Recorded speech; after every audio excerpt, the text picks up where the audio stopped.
Praise the lord. ఈరోజు వాక్య ధ్యానాంశము కీర్తన గ్రంథము 9వ అధ్యాయం.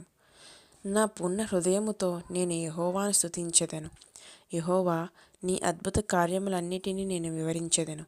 మహోన్నతుడా, నేను నిన్ను గూర్చి సంతోషించి హర్షించుచున్నాను. నీ నామమును కీర్తించెదను.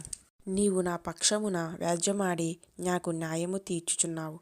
నీవు సింహాసనాసీనుడనై న్యాయమును బట్టి తీర్పు తీర్చుచున్నావు. కాబట్టి నా శత్రువులు వెనుకకు మల్లుదురు. నీ సన్నిధిని వారు జోగిపడి నశింతురు. నీవు అన్యజనులను గద్దించియున్నావు, దుష్టులను నశింపజేసి ఉన్నావు. వారి పేరు ఎన్నటికీ నుండకుండా తుడుపు పెట్టుచున్నావు. శత్రువులు నశించిరి, వారు ఎన్నడూ నుండకుండా నిర్మూలమైరి. నీవు పెళ్లగించిన పట్టణములు స్మరణకు రాకుండా బొత్తిగా నశించెను. యెహోవా శాశ్వతముగా సింహాసనాసీనుడై ఉన్నాడు. న్యాయము తీర్చుటకు ఆయన తన సింహాసనమును స్థాపించి ఉన్నాడు. యెహోవా నీతిని బట్టి లోకమునకు తీర్పు తీర్చును. యథార్థతను బట్టి ప్రజలకు న్యాయము తీర్చును. నలిగిన వారికి తాను మహాదుర్గమగును. ఆపత్కాలములలో వారికి మహాదుర్గమగును. యెహోవా, నిన్ను ఆశ్రయించిన వారిని నీవు విడిచిపెట్టువాడవు కావున నీ నామం ఎరిగిన వారు నిన్ను నమ్ముకొందురు. సీయోను వాసి అయిన యెహోవాను కీర్తించుడి.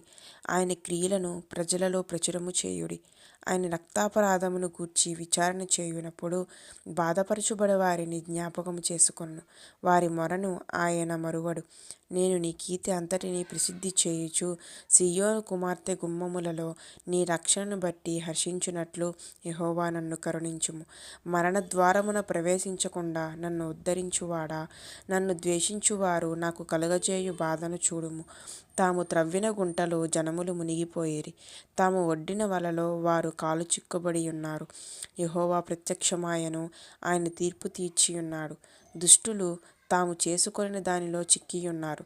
దుష్టులను దేవుని మరచు జనులందరూ పాతాళమునకు దిగిపోవుదురు. దరిద్రులు నిత్యము మరువబడరు. బాధపరచుబడు వారి నిరీక్షణాస్పదము ఎన్నటికీ నశించదు. యెహోవా లెమ్ము, నరులు ప్రబలకపోవుదురుగాక. నీ సన్నిధిని జనములు తీర్పు పొందుదురుగాక. యెహోవా, వారిని భయపెట్టుము. తాము నరమాత్రులమని జనులు తెలుసుకొందురుగాక. ఆమేన్.